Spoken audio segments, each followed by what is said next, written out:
استغفر اللہ الذی لا الہ الا هو الحی القیوم واتوب الیہ سبحان اللہ والحمد للہ ولا الہ الا اللہ واللہ اکبر۔ السلام علیکم ورحمۃ اللہ وبرکاتہ۔ سورہ البقرہ کے اس سے پچھلے والے موڈیول میں ہم نے یہ دیکھا کہ کیسے بنی اسرائیل نے ایک بار پھر سے اپنی جو بحث مباحثے اور اپنی حجت بازی ہے اس کا ثبوت دیا، اور کیسے ان کی طرف جو بھی احکامات آتے تھے وہ اپنی دلیلیں پیش کرتے ہی جاتے تھے بنا تھکے، اور ساری بحث مباحثے اسی میں ہی ان کا سارا مشقتیں لگ جاتی تھیں، کیونکہ ان کو دل سے ماننا ہی نہیں ہوتا تھا، تو وہ دلیلیں اور ایکسکیوزز اور زیادہ حجت بازی اپنی اسی میں مشغول رہتے تھے۔ اور اس کے باوجود کہ ان پر اتنے سارے عذاب آئے اور عبرت اور نشانیاں ان سب کے سامنے تھیں، لیکن اس کے بعد بھی ان کے دل میں کوئی پچھتاوا نہیں تھا، کوئی بھی شرمندگی نہیں تھی۔ کتنی بار ان کو اللہ تعالیٰ کی طرف سے معافی آئی، کتنی بار ان کے اوپر اللہ تعالیٰ کی رحمتوں کا نزول ہوا، لیکن کوئی دل میں شرمندگی نہیں ہے، کیونکہ ان کے دل بالکل سخت ہو چکے ہیں۔ اب کوئی بھی جو نور ہدایت ہے وہ بالکل اندر نہیں جا رہا ہے، دل ان کے سخت ہو چکے ہیں۔ یہ جو ساری اللہ تعالیٰ کی نشانیاں ہوتی ہیں، یہ سب بندوں کو اس کی یاد دلانے کے لیے ہوتی ہیں، چاہے وہ کسی بھی ان نیچرل کوئی بھی ایونٹ ہو جائے، کوئی ڈیزاسٹر ہو جائے، کچھ بھی ہو جائے، تو یہ سب یاد دہانی ہے بندوں کے لیے کہ یہ سب کچھ ختم ہونے والا ہے، اور ان سب چیزوں کو بندوں کو نصیحت لینے کے لیے، عبرت حاصل کرنے کے لیے استعمال کرنا چاہیے، اور ایسے وقت اللہ تعالیٰ کی طرف زیادہ رجوع کرنا چاہیے۔ تو جتنے بھی غیر معمولی وقت ہوتے ہیں ان پر بہت زیادہ اللہ تعالیٰ کی طرف رجوع کرنے کی ضرورت ہے، اور وہ لوگ جو اللہ تعالیٰ کے تمام احسانات اور معجزے اور ساری نشانیاں دیکھنے کے بعد بھی نہ پلٹیں، ان کا دل پتھر ہی ہے، اور اس پتھر کیا پتھر سے بھی زیادہ سخت ہے، اور اللہ تعالیٰ اب ان لوگوں کے دلوں کو پتھر سے کمپیئر کر رہا ہے۔ امیجن دل کتنا زیادہ سینسٹیو، کتنا زیادہ نرم حصہ ہوتا ہے ہمارے جسم کا، سب سے زیادہ سینسٹیو ہوتا ہے، جو پورے جسم میں ہمارے اندر پوری جو سینسٹیوٹی ہوتی ہے وہ ساری دل کی وجہ سے ہی ہوتی ہے، اور اسی کو اللہ تعالیٰ پتھر سے کمپیئر کر رہا ہے۔ اور کچھ لوگوں کے دل ایسے ہیں جو پتھر سے بھی زیادہ سخت ہو گئے ہیں، پتھر اتنا زیادہ سخت ہوتا ہے، کچھ لوگوں کے دل اس سے بھی بدترین ہیں۔ تو کچھ پتھر کی کیٹیگریز اللہ تعالیٰ ہمیں بتا رہا ہے، اور اس سے ہمیں سمجھانے کی کوشش کر رہا ہے کہ کچھ پتھر ایسے ہوتے ہیں جو کبھی کبھی پھوٹ جاتے ہیں، ان میں سے نہریں، ان میں سے پانی نکلتا ہے، دریا بہتا ہے، اور کچھ پتھر ایسے ہوتے ہیں جو اللہ تعالیٰ کے خوف سے نیچے گر جاتے ہیں۔ تو یہ دیکھیے کہ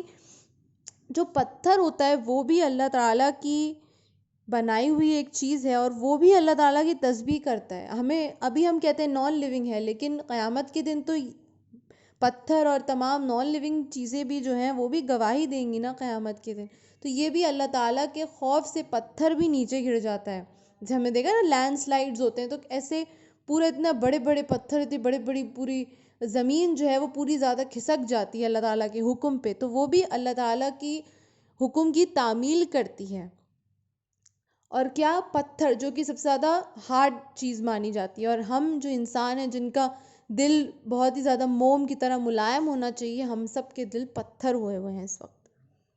بالکل ہمارے اندر جو نور ہدایت ہے، کوئی بھی دین کی بات یا کوئی بھی اچھی بات ہمارے اندر جا ہی نہیں رہی ہے، اور ہم اور زیادہ سخت ہوتے چلے جا رہے ہیں۔ ہمارے تعلقات میں اگر ہم دیکھیں تو کسی کا بھی غم ہوتا ہے تو کتنے لوگ ایسے ہوتے ہیں جو دل سے اس کے لیے برا فیل کر رہے ہوتے ہیں، آدھے سے زیادہ لوگ کو دل سے خوشی ہو رہی ہوتی ہے، اپنی ایک اندر ایک سیڈسٹک پلیجر ہو رہا ہوتا ہے ان کے اندر۔ تو جو ہمارے بندوں کے ساتھ ہمارا سلوک اچھا نہیں ہے، تو جب ہم اللہ تعالیٰ سے جو ہمارا ایک رشتہ ہے، ہمارا جو ایک کنیکشن ہے، جو ہماری ایک عاجزی ہے، جو عبادت ہے، جب وہ درست نہیں ہے تو اللہ تعالیٰ کے بندوں سے ہمارا کیسے سلوک اچھا ہوگا؟ اپنے درست معاملے کی انشور کرنا کتنا زیادہ ضروری ہے۔ کوئی بھی اگر ہم حادثے کے بارے میں سنتے ہیں، کچھ بھی کرتے ہیں، تو ہمیں ایک دل سے ایک برا فیل ہونا چاہیے، لیکن ایسا ہوتا نہیں، کیوں؟ ہمارے دل جو ہیں وہ پتھر ہو چکے ہیں۔ جب دین اندر نہیں ہے، جب دین دل کے اندر بیٹھا ہوا نہیں ہے، تو پھر ہمیں کوئی بھی چیز پسند آ سکتی ہے، ہم کیسے دوسروں کے ساتھ اپنا تعلق اچھا کر سکتے ہیں؟ تو ہم خیر بھلائی کر ہی نہیں سکتے، کیونکہ سب سے پہلے تو ہمیں خود کے ساتھ خیر اور بھلائی کرنی ہے نا۔ ہمیں لگتا ہے کہ ہم اپنے ساتھ خیر اور بھلائی کر رہے ہیں، لیکن کیا ہم دین پر نہ چل کے اپنے ساتھ خیر کر رہے ہیں؟ کیا یہ ہماری اسی چیز میں خیر ہے کہ ہم دین پر نہ چلیں؟ کیا ہماری اسی میں خیر ہے کہ ہم دوسروں کے ساتھ اچھا سلوک نہ کریں؟ کیا ہماری خیر اسی میں ہے کہ ہم قرآن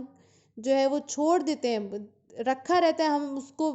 پڑھنے کی ہماری توفیق ہی نہیں ہوتی ہے؟ تو کیا ہمارے لیے یہ سب خیر کی چیزیں ہیں؟ قرآن میں تو جتنی بھی ساری چیزیں وہ ہماری بھلائی کے لیے ہیں، لیکن قرآن کو چھوڑ دینا، دین کو چھوڑ دینا، کیا یہ ہمارے لیے خیر کی بات ہے؟ تو پہلے اپنے لیے خیر کریں اور پھر دوسروں کے لیے بھی خیر کریں۔ ہم یہ نہ سوچیں کہ کوئی ہمارے ساتھ اچھا نہیں کرتا تو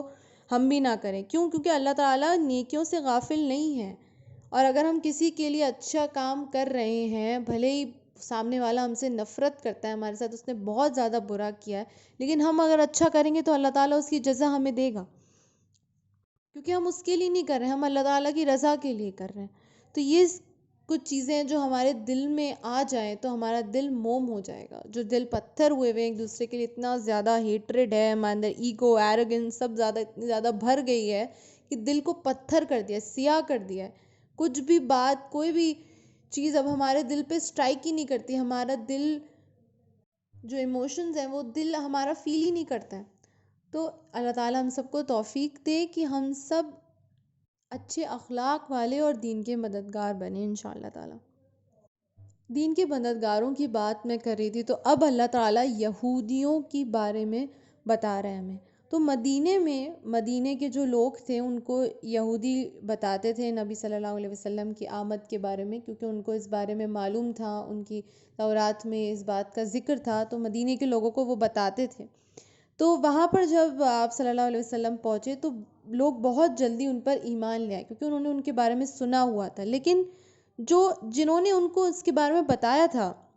یہودیوں نے، وہ لوگ ایمان نہیں لائے۔ تو یہ کیا ہوا، ان کے اندر ایک ڈاؤٹ آیا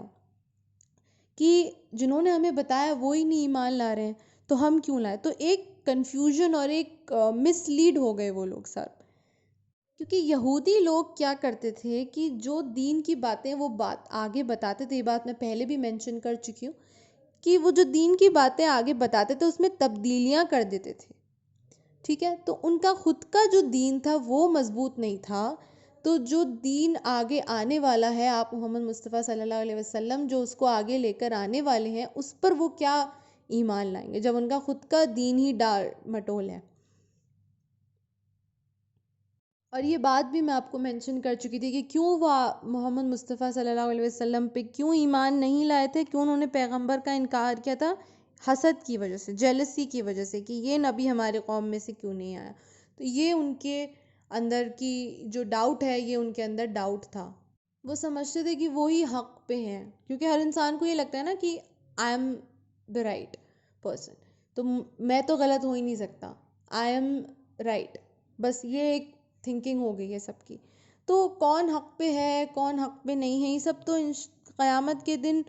ڈیسائیڈ ہوگا، جب سب لوگ ایک دوسرے سے جھگڑ رہے ہوں گے اللہ تعالیٰ کے دربار میں، اللہ تعالیٰ بتائے گا کون حق پہ تھا کون نہیں تھا۔ لیکن جو چیز ہمارے سامنے واضح ہے، جو قرآن ہے، جو حق بات ہے، 100% سچ بات ہے، تو وہ تو ہم سب کو معلوم ہے۔ یہ بات الگ ہے کہ کچھ لوگ اس چیز کو ایکسیپٹ نہیں کرتے ہیں، لیکن جو ایکسیپٹ کرتے ہیں انہی کی بھلائی ہے اس میں، کیونکہ قرآن اللہ تعالیٰ کی کتاب ہے، اللہ تعالیٰ نے اتارا ہے، تو خیر ہی ہوگی اس میں کوئی ایسی چیز نہیں ہے جو حق نہیں ہے، اس میں کوئی ایسی چیز نہیں ہے جو ہمارے نقصان کی ہے۔ تو جب ہم اس کو پڑھیں، جب ہم اس کے بارے میں جانیں، تو صرف جاننا کافی نہیں ہے، اس کو ایز اٹ از ایکسیپٹ کرنا، اور دل میں ایک ڈر پیدا ہونا اس کی وجہ سے کہ ہمارے عمل بھی درست ہو جائیں، وہ زیادہ ضروری ہے۔ اگر مجھے کوئی بات سمجھ میں نہیں بھی آ رہی ہے، یا کوئی احکامات ایسے ہیں کہ مجھے مشقت میں ڈال رہے ہیں، تو میری سمجھ میں نہیں بھی آ رہا ہے، تب بھی میں اس کو کر لوں، کیونکہ میرے اللہ تعالیٰ نے مجھ سے یہ کہا ہے، اللہ تعالیٰ کی طرف سے یہ حکم ہے، تو میں اس کو کر لوں۔ کوئی تعویلیں میں پیش نہ کروں جیسے بنی اسرائیل کر رہے تھے، لمبی لمبی میں اس کے بارے میں دلیلیں پیش کروں، تو ایسا رویہ انشاءاللہ تعالیٰ نہیں ہو ہم سب کا۔ اس کے بعد یہودی لوگوں کے گروہ کے بارے میں بات کی گئی ہے۔ تو سب سے پہلے تو تھے علماء، جو کہ کتاب کے بارے وہ جو کلیم کرتے تھے کہ ہم کتاب کے بارے میں سب کچھ جانتے ہیں، لیکن کیا کرتے تھے، اپنے آپ کو اسکالر سمجھتے تھے لیکن کتاب میں تبدیلی کر کے لوگوں کو بتاتے تھے۔ دوسرے لوگ اس میں سے منافق لوگ تھے جو سب کچھ جانتے بوجھتے بھی ان کے عمل میں کچھ بات نہیں تھی، وہ دین تھا وہ نہیں چھلکتا تھا۔ اور تیسرے لوگ تھے امیون، جو کہ ان پڑھ لوگ تھے، یعنی کہ ان کو کتاب کی کوئی نالج نہیں تھی۔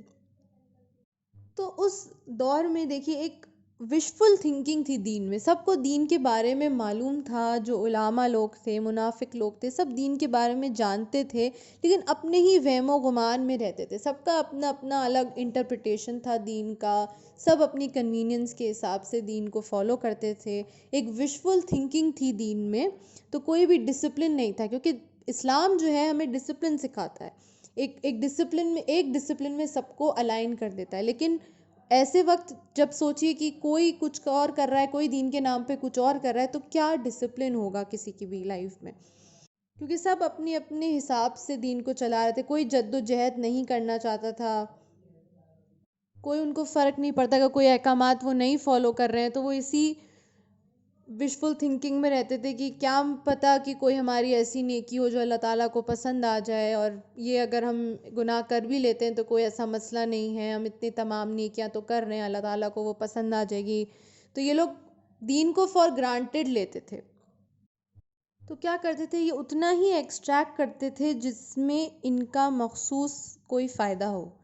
اتنا ہی ایکسٹریکٹ کرتے تھے۔ ہم بھی دیکھیں، ہم کوئی بھی دین کی بات سنتے ہیں یا کسی بھی مجلس میں بیٹھے ہوتے ہیں، کسی درس کو سنتے ہیں، تو اکثر ہماری ٹینڈنسی یہ ہوتی ہے کہ ہم اتنا ہی ایکسٹریکٹ کرتے ہیں جتنا کہ ہمارے فائدے کا ہوتا ہے۔ جہاں ہمیں لگا کہ یہ ہماری نفس کے اگینسٹ جا رہا ہے تو ہم اس کو ایکسیپٹ نہیں کرتے ہیں،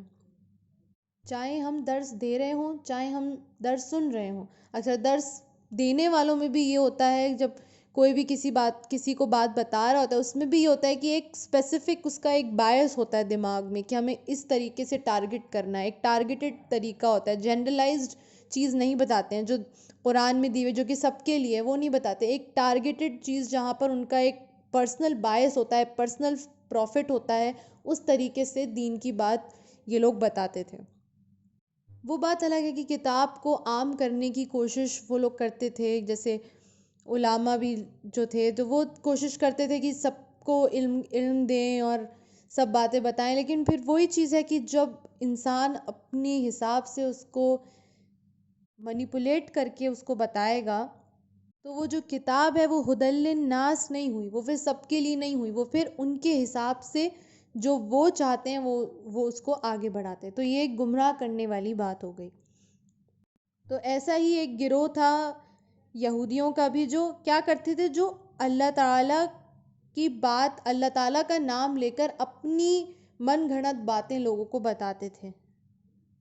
اپنی ومز اور فینسیز کو دین کا نام دے کے، اور پھر یہ کہتے تھے کہ یہ تو لکھی ہوئی بات ہے۔ تو ایسے لوگوں پر ہلاکت ہے، ایسے لوگ برباد کیے جائیں گے، کیونکہ دین کو یہ لوگ دنیاوی فائدوں کے لیے یوز کرتے ہیں۔ یہ چیز سے ہمیں بہت زیادہ پرہیز کرنے کی کوشش کرنی ہے کہ اپنے دین کو اپنے دنیاوی فائدوں کے لیے ہم یوز نہ کریں۔ جو ہماری روزمرہ کی زندگی ہے وہ الگ ہے، اور دین جو ہے وہ اس کا حصہ ضرور ہے، لیکن جو ہمارا دین ہے وہ ہماری دنیا سے ڈائریکٹ نہ ہو۔ دنیا جو ہے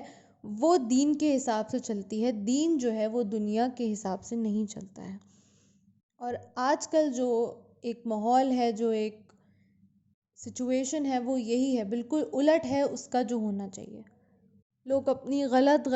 جو باتیں، اپنی من گھڑت باتیں اس کو لکھ لیتے ہیں، اور پھر اس کو ایک مانیٹری سپورٹ لینے کے لیے اس کو یوز کرتے ہیں، ایک مانیٹری پروفٹ لینے کے لیے اس کو یوز کرتے ہیں۔ تو ایسی کمائی پر بھی ہلاکت ہے، جب ایک غلط بات لکھنے پر ہلاکت ہے تو ایسی کمائی بھی حرام ہوئی، کیونکہ یہ سب جو ہے یہ ثمناً قلیلہ ہے، یہ صرف تھوڑا فائدہ ہے، یہ صرف دنیا کا فائدہ ہے، دنیا کا کوئی بھی فائدہ تھوڑا فائدہ ہے، بہت شارٹ لیوڈ فائدہ ہے، یہ آج ہے، کل یہ فائدہ ہمارے کسی کام نہیں آئے گا۔ اور یہ سارے کام کرنے کے بعد، یہ سارے حرام کام میں مبتلا ہونے کے بعد کیا کہتے تھے کہ ہم تو دین پر ہیں اور ہم زیادہ دنوں کے لیے جہنم میں نہیں جائیں گے، اللہ تعالیٰ ہماری بخشش کر دے گا اور ہم جہنم میں زیادہ دنوں کے لیے نہیں جائیں گے۔ تو ایسا اس کو فار گرانٹیڈ لیے ہوئے تھے کہ ہم تو کہتے ہیں کہ ہم دین کو فالو کرتے ہیں، ہم تو تورات کو فالو کرتے ہیں، تو ہم جہنم میں نہیں جائیں گے، اگر گئے بھی تو ہم چند دنوں کے لیے وہاں جائیں گے۔ تو اس سے واضح ہوتا ہے کہ ان کو آخرت کا کوئی علم ہے ہی نہیں، کیونکہ اللہ تعالیٰ نے تو ہمیشہ یہی فرمایا ہے کہ کوئی بھی انسان جو ہے وہ فار گرانٹیڈ جنتی یا دوزخ میں جانے والا نہیں ہے۔ یہ سارا فیصلہ اس دن ہوگا اور یہ سب اللہ کے ہاتھ ہے۔ تو ہم کون ہوتے ہیں یہ ڈیسائیڈ کرنے والے کہ اگر ہم اپنے آپ کو مسلمان کہتے ہیں تو ہم نے بہت بڑا کوئی تیر مار لیا ہے، فار گرانٹیڈ ہے کہ ہم جنتی ہی ہیں۔ تو اللہ فرماتا ہے کہ ایسا دکھاؤ کہ اللہ تعالیٰ نے کہاں وعدہ کیا ہے ایسا۔ اللہ تعالیٰ نے وعدہ کیا تو اللہ تعالیٰ اپنے وعدہ پورا کرنے والا ہے، لیکن اللہ تعالیٰ کی طرف سے یہ ایک غلط بات کو انٹرپریٹ کرنا، غلط بات کو بتانا، یہ بہت بڑا گناہ ہے۔ یہ شرک ہے ایک طریقے کا کہ آپ نے اللہ تعالیٰ کی طرف سے اپنی من گھڑت باتوں کو دین کا نام دے کر اس کو آپ بلیو کر رہے ہیں اور اس کو پھیلا رہے ہیں، اور شرک تو بہت زیادہ بڑا گناہ ہے، اس کی معافی نہیں ہے۔ تو یہ لوگ شرک میں مبتلا تھے اور اللہ تعالیٰ کے کلام کو اپنے حساب سے بتاتے تھے لوگوں کو، جبکہ اللہ تعالیٰ نے پکا وعدہ لیا ہے۔ ہم پچھلے موڈیول میں دیکھ چکے ہیں کہ تورات پہ عمل کرنے کا اور اس سب باتوں کو واضح طور پہ اپنی زندگی میں اتارنے کا وعدہ لیا ہے کہ اللہ تعالیٰ کے سوا کسی اور کو سجدہ نہیں کریں گے، معبود کسی اور کو ہم نہیں، صرف اللہ تعالیٰ کے سوا کوئی معبود نہیں ہے۔ یہ سب ہم نے عہد اس سے پہلے موڈیول میں ہم دیکھ چکے ہیں کہ اللہ تعالیٰ نے یہ عہد لیا ہے، ان لوگوں نے عہد کیا ہے، اور ہر پیغمبر نے بھی یہی سکھایا، چاہے وہ موسیٰ علیہ السلام ہو، چاہے محمد مصطفیٰ صلی اللہ علیہ وسلم ہو، لیکن پھر بھی یہ لوگ شرک میں مبتلا ہو۔ تو اللہ تعالیٰ فرما رہا ہے کہ جو بھی انسان گناہ کرے گا، جو برا کرے گا اور اس میں وہ ڈوب جائے گا، اتنا زیادہ ڈوب جائے گا، اس کو اس کی خطائیں اتنا زیادہ گھیر لیں گی کہ وہ اس میں سے نکلنا اس کے لیے مشکل ہو جائے گا، چاہے وہ جب اتنا زیادہ اندر وہ گناہوں میں گھر گیا ہے تو اس کے لیے باہر نکلنا مشکل ہو جائے گا، اور پھر اس کا انجام کیا ہے؟ جہنم، جہاں پر ہم فیہا خالدون، وہ ہمیشہ ہمیشہ کے لیے رہیں گے۔ تو اللہ تعالیٰ ہم سب کو سچی توبہ کرنے کی توفیق عطا کرے، اس سے پہلے کہ ہم سب کو موت آ جائے، ہم سچی توبہ اللہ تعالیٰ سے کر لیں اور اپنی سارے گناہوں کی بخشش مانگیں۔ لا حول ولا قوة الا باللہ العلی العظیم۔ السلام علیکم۔